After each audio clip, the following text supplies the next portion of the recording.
Jimmy तापसु कथई उदासा, तीमी तीमी नृपहि उपज विश्वासा।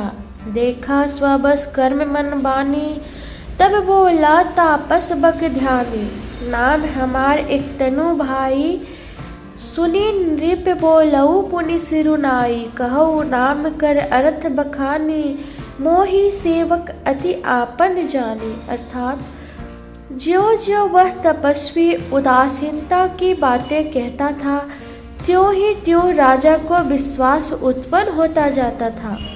जब उस बगुले की तरह ध्यान लगाने वाले कपटी मुनि ने राजा को कर्म मन और वचन से अपने वश में जाना, तब वह बोला, हे भाई, हमारा नाम एक तनु है। यह सुनकर राजा ने फिर सिर नवाकर कहा, मुझे अत्यंत अनुरागी सेवक जानकर अपने नाम का अर्थ समझा कर कहिए। कपटी मुनि ने कहा, जब सबसे पहले सृष्टि उत्पन्न हुई थी तभी मेरी उत्पत्ति हुई थी। तब से मैंने फिर दूसरी देह नहीं धारण की, इसी से मेरा नाम एक तनु है।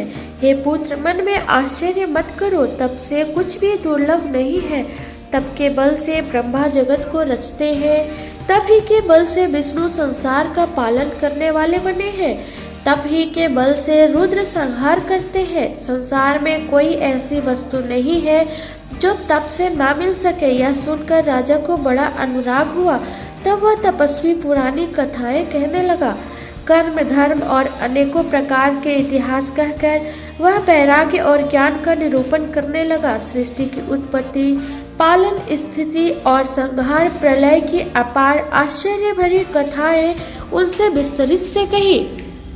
राजा सुनकर उस तपस्वी के वश में हो गया और तब वह उसे अपना नाम बताने लगा। तपस्वी ने कहा, राजन, मैं तुमको जानता हूँ, तुमने कपट किया, वह मुझे अच्छा लगा। हे राजन, सुनो, ऐसी नीति है कि राजा लोग जहाँ तहाँ अपना नाम नहीं कहते। तुम्हारी वही चतुराई समझकर तुम पर मेरा बड़ा प्रेम हो गया है।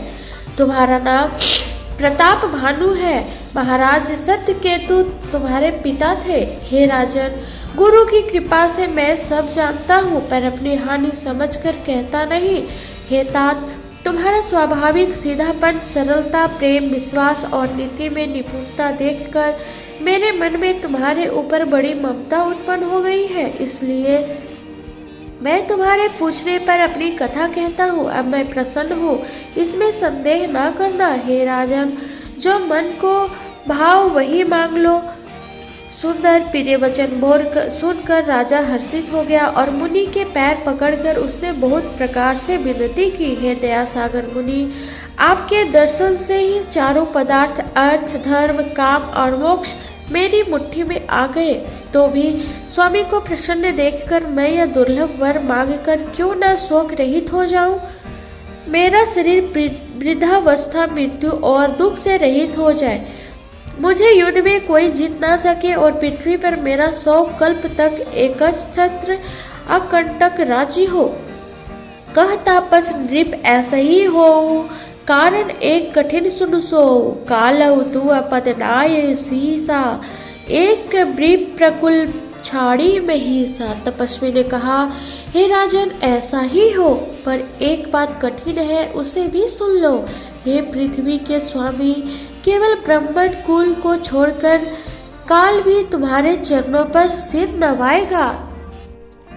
तप के बल से ब्राह्मण सदा बलवान रहते हैं, उनके क्रोध से रक्षा करने वाला कोई नहीं है। हे नरपति, यदि तुम ब्राह्मणों को वश में कर लो तो ब्रह्मा, विष्णु और महेश भी तुम्हारे अधीन हो जाएंगे। ब्राह्मण कुल से जोर जबरदस्ती नहीं चल सकती। मैं दोनों भुजा उठाकर सत्य कहता हूँ। हे राजन, सुनो, ब्राह्मणों के साप बिना तुम्हारा नाश किसी काल में नहीं होगा। राजा उसके वचन सुनकर बड़ा प्रसन्न हुआ और कहने लगा, हे स्वामी, मेरा नाश अब नहीं होगा। हे कृपा निधान प्रभु, आपकी कृपा से मेरा सब कल्याण होगा। एवं अस्तु, यानी कि ऐसा ही हो, कहकर वह कुटिल कपटी मुनि फिर बोला, किंतु तुम मेरे मिलने तथा अपने राह भूल जाने की बात किसी से कहना नहीं। यदि कह दोगे तो हमारा दोष नहीं। हे राजन, मैं तुमको इसलिए मना करता हूँ कि इस प्रसंग को कहने से तुम्हारी बड़ी हानि होगी। छठे कान में यह बात पढ़ते ही तुम्हारा नाश हो जाएगा। मेरा यह वचन सत्य जानना। हे प्रताप भानु, सुनो, इस बात के प्रकट करने से अथवा ब्राह्मणों के शाप से तुम्हारा नाश होगा, और किसी उपाय से चाहे ब्रह्मा और शंकर भी मन में क्रोध करे तुम्हारी मृत्यु नहीं होगी। राजा ने मुनि के चरण पकड़कर कहा, हे स्वामी, सत्य ही है। ब्राह्मण और गुरु के क्रोध से कहिए कौन रक्षा कर सकता है। यदि ब्रह्मा भी क्रोध करे तो गुरु बचा लेते हैं, पर गुरु से विरोध करने पर जगत में कोई भी बचाने वाला नहीं है। यदि मैं आपके कथन के अनुसार नहीं चलूंगा तो भले ही मेरा नाश हो जाए, मुझे इसकी चिंता नहीं है। मेरा मन तो हे प्रभु केवल एक ही डर से डर रहा है कि ब्राह्मणों का शाप बड़ा भयानक होता है। वे ब्राह्मण किसी प्रकार से वश में हो सकते हैं। कृपा करके वह भी बताइए। हे दीन दयालु, आपको छोड़कर और किसी को मैं अपना हेतु नहीं देखता। तपस्वी ने कहा, हे राजन सुनो, संसार में उपाय तो बहुत है, पर वे कष्ट साध्य हैं, यानी कि बड़ी कठिनता से बनने में आते हैं, और इस पर भी सिद्ध हो या ना हो, यानी कि उनकी सफलता निश्चित नहीं है। हाँ, एक उपाय बहुत सहज है, परंतु उसमें भी एक कठिनता है। हे राजन, वह युक्ति तो मेरे हाथ है, पर मेरा जाना तुम्हारे नगर में हो नहीं सकता। जब से पैदा हुआ हूँ तब से आज तक मैं किसी के घर अथवा गांव नहीं गया, परंतु यदि नहीं जाता हूँ तो तुम्हारा काम बिगड़ता है। आज यह बड़ा असमंजस आ पड़ा है। यह सुनकर राजा कोमल वाणी से बोला, हे नाथ, वेदों में ऐसी नीति कही है कि बड़े स्नेह लघु न पर करही, गिरी निज सिरनी सदा तृण धरही, जलधि अगाध मौली बन भेनु, संतत धरनी धरत श्री रेणु। बड़े लोग छाटों पर स्नेह करते ही हैं।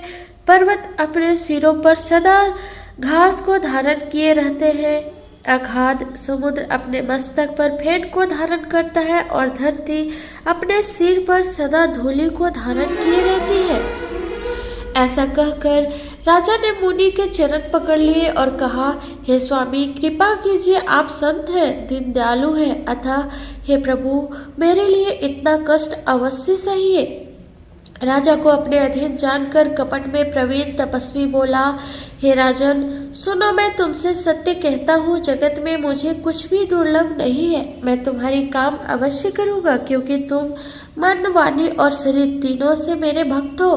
पर योग युक्त तप और मंत्र का प्रभाव तभी भलीभूत होगा जब वे छिपा कर किए जाते हैं। हे नरपति, मैं यदि रसोई बनाऊं और तुम्हें उसे परोसो और मुझे कोई जाने न पावे, तो उस अन्न को जो जो खाएगा सो तुम्हारी आज्ञाकारी बन जाएगा। यही नहीं, उन भोजन करने वालों के घर भी जो कोई भोजन करेगा, हे राजन सुनो, वह भी तुम्हारे अधीन हो जाएगा। हे राजन, जाकर यही उपाय करो और वर्ष भर भोजन कराने का संकल्प लेना। नित्य नए 1,00,000 ब्राह्मणों को कुटुंब सहित निमंत्रित करना। मैं तुम्हारे संकल्प के काल अर्थात 1 वर्ष तक प्रतिदिन भोजन बना दिया करूंगा। हे राजन, इस प्रकार बहुत ही थोड़े परिश्रम से सब ब्राह्मण तुम्हारे बस में हो जाएंगे। ब्राह्मण हवन, यज्ञ और सेवा पूजा करेंगे तो उस प्रसंग संबंध से देवता भी सहज ही बस में हो जाएंगे। मैं एक और पहचान तुमको बताई देता हूँ कि मैं इस रूप में कभी ना आऊंगा। हे राजन, मैं अपनी माया से तुम्हारे पुरोहितों को हर लाऊंगा, तब के बल से उसे अपने समान बनाकर 1 वर्ष तक यहाँ रखूंगा। और हे राजन सुनो, मैं उसका रूप बनाकर सब प्रकार से तुम्हारा काम सिद्ध करूंगा। हे राजन, रात बहुत बीत गई, अब सो जाओ। आज से तीसरे दिन मुझे तुम्हारी भेंट होगी, तब के बल से मैं घोड़े से ही तुमको सोते ही घर पहुंचा दूंगा। मैं वही पुरोहित का वश धर कर आऊंगा। जब एकांत में तुमको बुलाकर सब कथा सुनाऊंगा, तब तुम मुझे पहचान लेना। राजा ने आज्ञा मानकर शयन किया और वह कपट ज्ञानी आसन पर जा बैठा। राजा थका था, उसे खूब गहरी नींद आ गई, पर वह कपटी कैसे सोता, उसे तो बहुत चिंता हो रही थी। उसी समय वहां कालकेतु राक्षस आया, जिसने सुअर बनकर राजा को भटकाया था। वह तपस्वी राजा का बड़ा मित्र था और खूब छल प्रपंच जानता था। उसके 100 पुत्र और 10 भाई थे, जो बड़े ही दुष्ट, किसी ने न जीते जानने वाले और देवताओं को दुख देने वाले थे। ब्राह्मणों, संतों और देवताओं को दुखी देखकर राजा ने उन सबको पहले ही युद्ध में मार डाला था। उस दुष्ट ने पिछला वैर याद करके तपस्वी राजा से मिलकर सलाह विचारी षड्यंत्र किया और जिस प्रकार शत्रु का नाश हो वही उपाय रचा। भावी वश राजा प्रताप भानु कुछ भी ना समझ सका।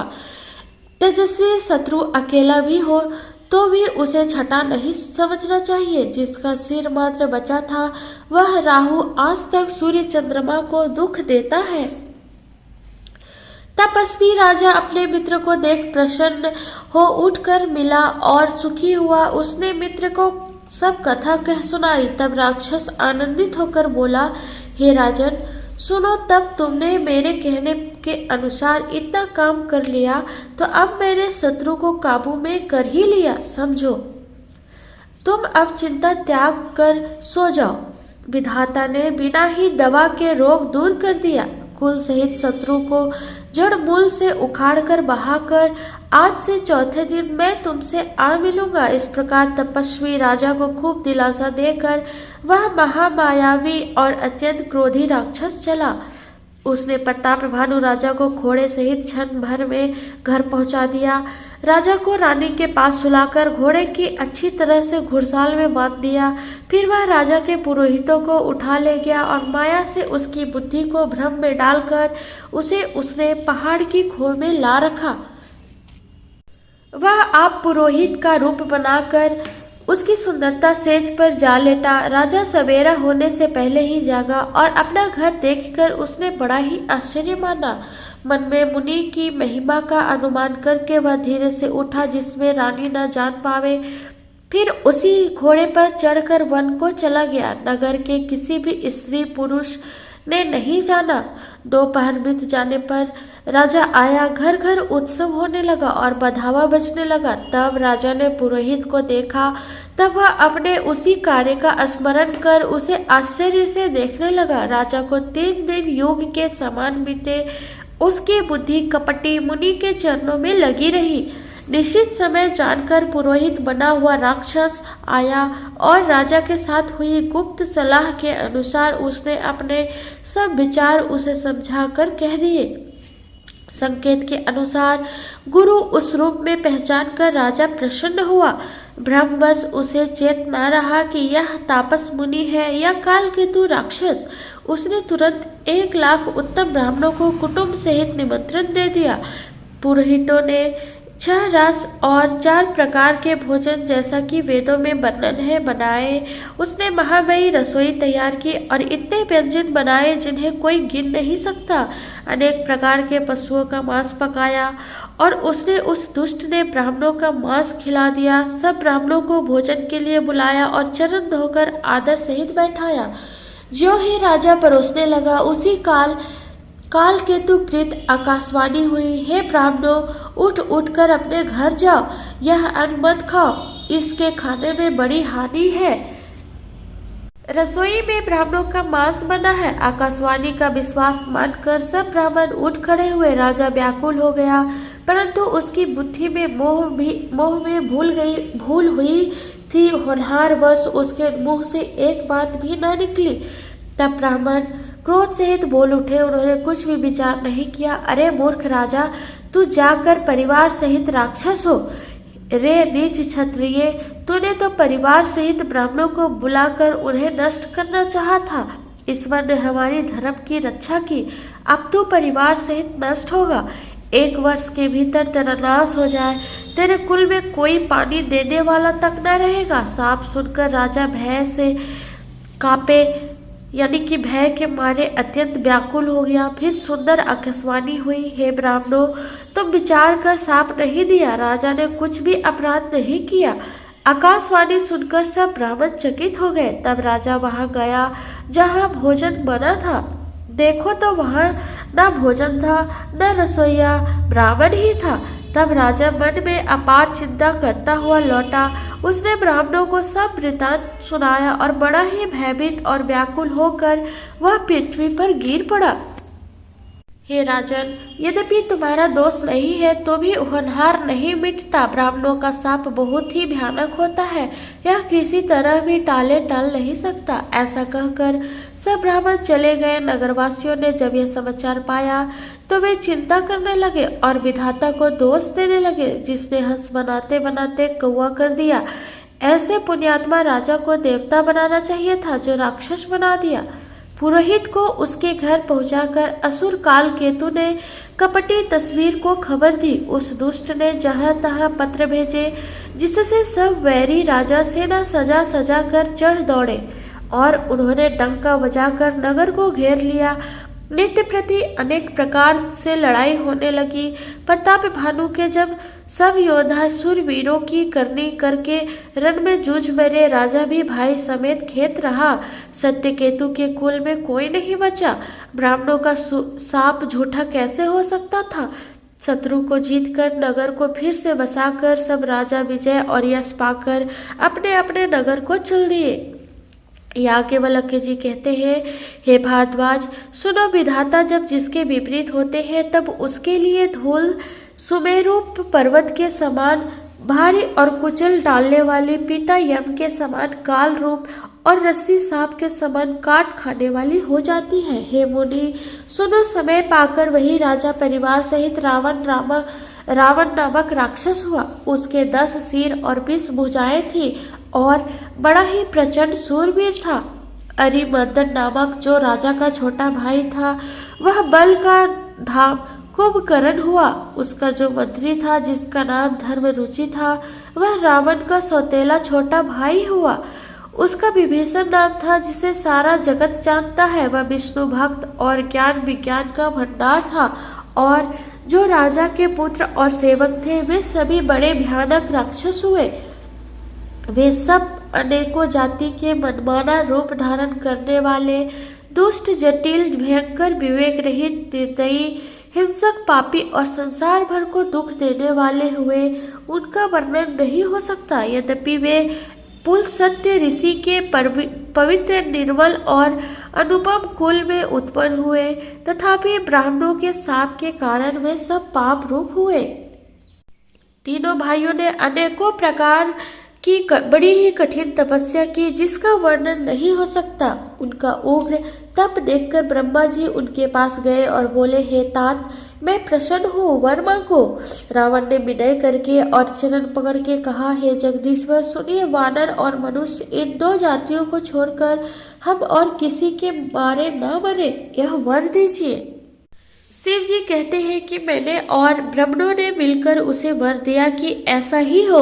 तुमने बड़ा तप किया है। फिर ब्रह्मा जी कुंभकर्ण के पास गए। उसे देखकर सबके मन में बड़ा आश्चर्य हुआ। जो यह दुष्ट नित्य आहार करेगा तो सारा संसार ही उजड़ जाएगा। ऐसा विचार कर ब्रह्मा जी ने सरस्वती को प्रेरणा करके उसकी बुद्धि फेर दी, जिससे उसने 6 महीने की नींद मांगी। गए विभीषण पास पुनि, कहु पुत्र वर मांगो, तेहि मांगऊ भगवत पद, कमल अमल अनुरागो। फिर ब्रह्मा जी विष्णु विभीषण के पास गए और बोले, हे पुत्र, वर मांगो। उसने भगवान के चरण कमलों में निर्मल, निष्काम और अनन्य प्रेम मांगा। उनको वर देकर ब्रह्मा जी चले गए और वे तीनों भाई हर्षित होकर अपने अपने घर लौट आए। मैं दानव की मंदोदरी नाम की कन्या परम सुंदरी और स्त्रियों में शिरोमणि थी। मैंने उसे लाकर रावण को दिया। उसने जान लिया कि यह राक्षसों का राजा होगा। अच्छी स्त्री पाकर रावण प्रसन्न हुआ और फिर उसे जाकर दोनों भाइयों का विवाह कर दिया। समुद्र के बीच में त्रिकुट नामक पर्वत पर ब्रह्मा का बनाया हुआ एक बड़ा भारी किला था, जो महान, मायावी और निपुण कारीगर मैं दानव ने उसको फिर से सजा दिया। उसने मणियों से जड़े हुए सोनों के अनगिनत महल थे। जैसी नगर कुल के रहने की पाताल लोक में भोगावती पुरी है और इंद्र के रहने की स्वर्ग लोक में अमरावती पुरी है, उनसे भी अधिक सुंदर और बांका वह दुर्ग था। जगत में उसका नाम लंका प्रसिद्ध हुआ। उसे चारों ओर से समुद्र की अत्यंत गहरी खाई घेरे हुए है। उस दुर्ग के मणियों से जड़ा हुआ सोने का मजबूत परकोटा है, जिसकी कारीगरी का वर्णन नहीं किया जा सकता। भगवान की प्रेरणा से जिस कल्प में जो राक्षसों का राजा रावण होता है, वही सूर प्रतापी अतुलित बलवाना अपनी सेना सहित उस पुरी में बसता है। पहले वहाँ बड़े बड़े योद्धा राक्षस रहते थे। देवताओं ने उन सबको युद्ध में मार डाला। अब इंद्र की प्रेरणा से वहाँ कुबेर के 1 करोड़ रक्षक यक्ष लोग रहते हैं। रावण को कहीं ऐसा खबर मिली, तब उसने सेना सजाकर किले को जा घेरा। उसे बड़े विकट योद्धा और उसकी बड़ी सेना को देखकर यक्ष अपने प्राण लेकर भाग गए। तब रावण ने घूम घूम कर सारा नगर देखा। उसकी स्थान संबंधी चिंता मिट गई और उसे बहुत ही सुख हुआ। उस पुरी को स्वाभाविक ही सुंदर और बाहर वालों के लिए दुर्गम अनुमान करके रावण ने वहां अपनी राजधानी कायम की। योग्यता के अनुसार घरों को बांटकर रावण ने जब राक्षसों को सुखी किया, एक बार वह कुबेर पर चढ़ दौड़ा और उसने पुष्पक विमान को जीतकर ले आया। फिर उसने जाकर एक बार खिलवाड़ में ही कैलाश पर्वत को उठा लिया और मानो अपनी भुजाओं का बल तौलकर बहुत सुख पाकर वह वहां से चल आया। सुख, संपत्ति, पुत्र, सेना, सहायक, जय प्रताप, बल, बुद्धि और बड़ाई, ये सब उसके नित्य नए वैसे ही बढ़ते जाते थे जैसे प्रत्येक लाभ पर लोभ बढ़ता है। अत्यंत बलवान कुंभकर्ण सा उसका भाई था, जिसके जोड़ का योद्धा जगत में पैदा ही नहीं हुआ। वह मदिरा पीकर 6 महीने सोया करता था। उसके जागते ही तीनों लोकों में तहलका मच जाता था। यदि वह प्रतिदिन भोजन करता, तब तो संपूर्ण विश्व शीघ्र ही चौपट खाली हो जाता। रणधीर ऐसा था कि जिसका वर्णन नहीं किया जा सकता। लंका में उसके ऐसे असंख्य बलवान वीर थे। मेघनाद रावण का बड़ा लड़का था, जिसका जगत के योद्धाओं में पहला नंबर था। रण में कोई भी उसका सामना नहीं कर सकता था।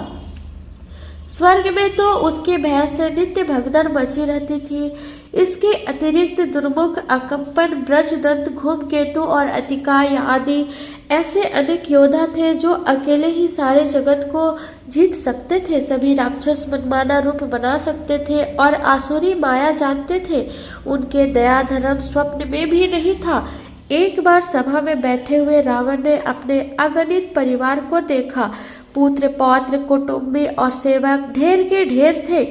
सारी राक्षसों की जातियों को तो गिन ही कौन सकता था। अपनी सेना को देखकर स्वभाव से ही अभिमानी रावण क्रोध और गर्व में सनी हुई वाणी बोला, सुनहु सकल रजनी चर जूथा, हमरे बैरी विभुद बरु था, ते सन्मुख नाही करही लड़ाई, देखी सबल रिपु जाही पराई।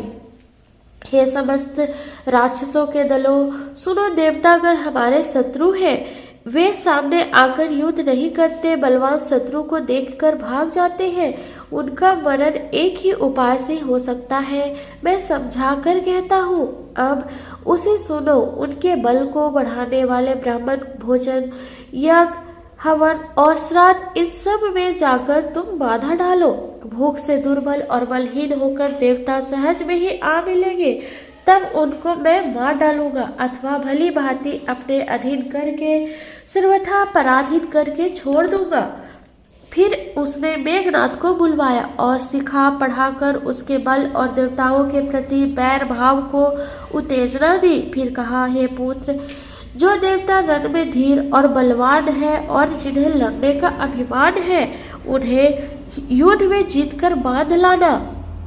बेटे ने उठकर पिता की आज्ञा को सिरोधार्य किया। इसी तरह उसने सबकी आज्ञा दी और आप भी हाथ में गदा लेकर चल दिया। रावण के चलने से पृथ्वी डगमगाने लगी और उसकी गर्जना से देवर मणियों के गर्भ गिरने लगे।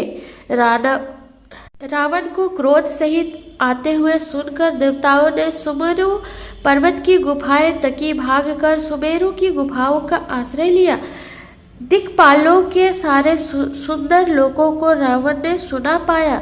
वह बार बार भारी सिंह गर्जना करके देवताओं को ललकार ललकार कर गालियां देता था। रण के मद में मतवाला होकर वह अपनी जोड़ी का योद्धा खोजता हुआ जगत भर में दौड़ता फिरा, परंतु उसे ऐसा कोई योद्धा नहीं मिला। सूर्य, चंद्रमा, वायु, वरुण, कुबेर, अग्नि, काल और यम आदि सब अधिकारी, किन्नर, सिद्ध, मनुष्य, देवता और नाग सभी के पीछे वह हठपूर्वक अड़ गया। किसी को भी उसने शांति पूर्वक बैठने नहीं दिया। ब्रह्मा जी की सृष्टि में जहाँ तक शरीरधारी स्त्री पुरुष थे सभी रावण के अधीन हो गए थे। डर के मारे सभी उसकी आज्ञा का पालन करते थे और नित्य आकर नम्रता पूर्वक उसके चरणों में सिर नवाते थे। उसने भुजाओं के बल से सारे विश्व को वश में कर लिया, किसी को स्वतंत्र नहीं रहने दिया। इस प्रकार मंडली के राजाओं का शिरोमणि सार्वभौम सम्राट रावण अपने इच्छा अनुसार राज्य करने लगा। देवता, यक्ष, गंधर्व, मनुष्य, किन्नर और नागों की कन्याओं तथा बहुत सी अन्य सुंदरी स्त्री और उत्तम स्त्रियों को उसने अपनी भुजाओं के बल से जीतकर ब्याह लाया। मेघनाद से उसने जो कुछ कहा उसे उसने मेघनाद ने मानो पहले से ही कर रखा था, अर्थात रावण के कहने भर की देरी थी। उसने आज्ञा पालन में तनिक भी देरी नहीं की। जिनको रावण ने मेघनाद से पहले ही आज्ञा दे रखी थी उन्होंने जो करतूतें की उन्हें सुनो। सब राक्षसों के समूह देखने बड़े भयानक, पापी और देवताओं को दुख देने वाले थे। वे असुरों के समूह उपद्रव करते थे और माया से अनेकों प्रकार के रूप धरते थे। जिस प्रकार धर्म की जड़ काटे वे वही सब वेद विरोध काम करते थे। जिस जिस स्थान में वे गौ और ब्राह्मणों को पाते थे उस नगर गांव और पूर्वे में आग लगाते थे। भयभीत होकर नारद जी के पास आए और कहीं भी शुभ आचरण, ब्रह्मा भोजन एवं निराज आदि नहीं होते थे। देवता, ब्राह्मण और गुरु को कोई नहीं मानता था। न हरि भक्ति थी, न याग, तप और ज्ञान था। वेद और पुराण तो स्वप्न में भी सुनने को नहीं मिलते थे। जब योग, वैराग्य, तप तथा यज्ञ में देवताओं के भाग पाने की बात रावण के ही कानों से सुन पाता तो उसी समय स्वयं उठ दौड़ता, कुछ भी रहने नहीं पाता। वह सबको पकड़कर विध्वंस कर डालता था। संसार में ऐसा भ्रष्ट आचरण फैल गया कि धर्म तो कानों में भी सुनने में नहीं आता था। जो कोई वेद और पुराण कहता उसको बहुत तरह से त्रास देता और देश से निकाल देता था। राक्षस लोग जो घोर अत्याचार करते थे उसका वर्णन नहीं किया जा सकता। हिंसा पर ही जिनकी प्रीति है उनके पापों का क्या ठिकाना। पराये धन और पराई स्त्री पर मन चलाने वाले दुष्ट, चोर और जुआरी बहुत बढ़ गए। लोग माता पिता और देवताओं को नहीं मानते थे और साधुओं की सेवा करना तो दूर रहा, उल्टे उनसे सेवा करवाते थे। श्री श्री जी कहते हैं कि हे भवानी, जिनके ऐसे आचरण हैं उन सब प्राणियों की राक्षस ही समझना। इस प्रकार धर्म के प्रति लोगों की अतिशय गलानी, अरुचि, अनास्था देखकर पृथ्वी अत्यंत भयभीत एवं व्याकुल हो गई। वह सोचने लगी कि पर्वतों, नदियों और समुद्रों का बोझ मुझे इतना भारी नहीं जान पड़ता जितना भारी मुझे एक परद्रोही दूसरों का अनिष्ट करने वाला लगता है। पृथ्वी सारे धर्मों को विपरीत देख रही थी पर रावण से भयभीत हुई वह कुछ बोल नहीं सकती थी।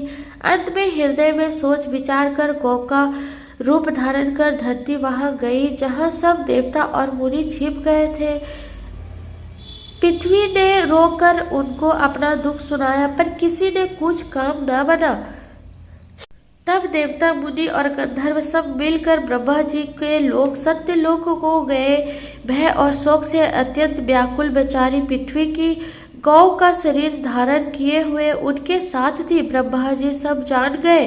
उन्होंने मन में अनुमान किया कि इसमें मेरा कुछ भी वश नहीं चलने का। तब उन्होंने पृथ्वी से कहा कि जिसकी तू दासी है वही अविनाशी हमारा और तुम्हारा दोनों का सहायक है। ब्रह्मा जी ने कहा, हे धरती, मन में धीरज धारण करके श्री हरि के चरणों का स्मरण करो। प्रभु अपने दासों की पीड़ा को जानते हैं, ये तुम्हारी कठिन विपत्ति का नाश करेंगे।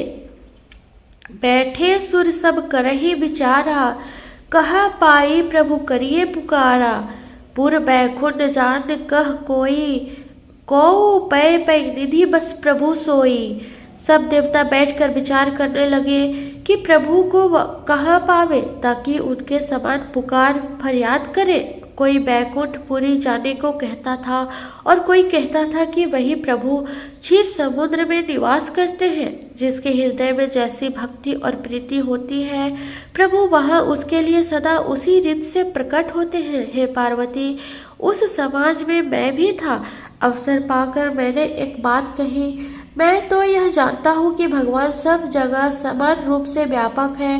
प्रेम से वे प्रकट हो जाते हैं। देश काल दिशा विदिशा में बताओ, ऐसी जगह कहाँ है जहाँ प्रभु ना हो। वे चराचर में व्याप्त होते हुए ही सबसे रहित है और विरक्त है। उनकी कहीं आसक्ति नहीं है। वह प्रेम से प्रकट होते हैं जैसे अग्नि अवक्त रूप से सर्वत्र व्याप्त है, परंतु जहाँ उसके लिए अनित मद आदि साधन किए जाते हैं वह प्रकट होती है। इसी प्रकार सर्वत्र व्याप्त भगवान भी प्रेम से प्रकट होते हैं। मेरी बात सबको प्रिय लगी। ब्रह्मा जी ने साधु साधु कहकर बड़ाई करी। मेरी बात सुनकर ब्रह्मा जी के मन में बड़ा हर्ष हुआ। उनका तन पुलकित हो गया और नेत्रों से प्रेम के आंसू बहने लगे। तब वे धीर बुद्धि ब्रह्मा जी सावधान होकर हाथ जोड़कर स्तुति करने लगे। हे देवताओं के स्वामी, सेवकों को सुख देने वाले, शरणागत की रक्षा करने वाले भगवान, आपकी जय हो, जय हो। हे गौ ब्राह्मण की हित करने वाले, असुरों का नाश करने वाले, समुद्र कन्या श्री लक्ष्मी जी के प्रिय स्वामी, आपकी जय हो।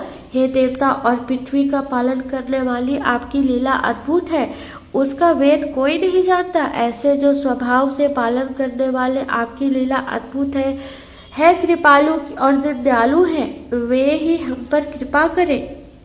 हे अविनाशी, सबके हृदय में निवास करने वाले, अंतर्यामी, सर्वव्यापक, परम आनंद स्वरूप, आज्ञे इंद्रियों से परे, पवित्र चरित्र, माया से रहित, मुकुंद मोक्षदाता, आपकी जय हो, जय हो। इस लोक और परलोक में सब भोगों से विरक्त तथा मोह से सर्वथा छूटे हुए ज्ञानी मुनि वृंद भी अत्यंत अनुरागी प्रेमी बनकर, जिनका रात दिन ध्यान करते हैं और जिनके गुणों के समूह का गान करते हैं, उस सच्चिदानंद की जय हो। आगे की कथा हम अगली वीडियो में कहेंगे। अगर आप मेरे चैनल पर नए हैं तो प्लीज़ सब्सक्राइब कर लें। धन्यवाद।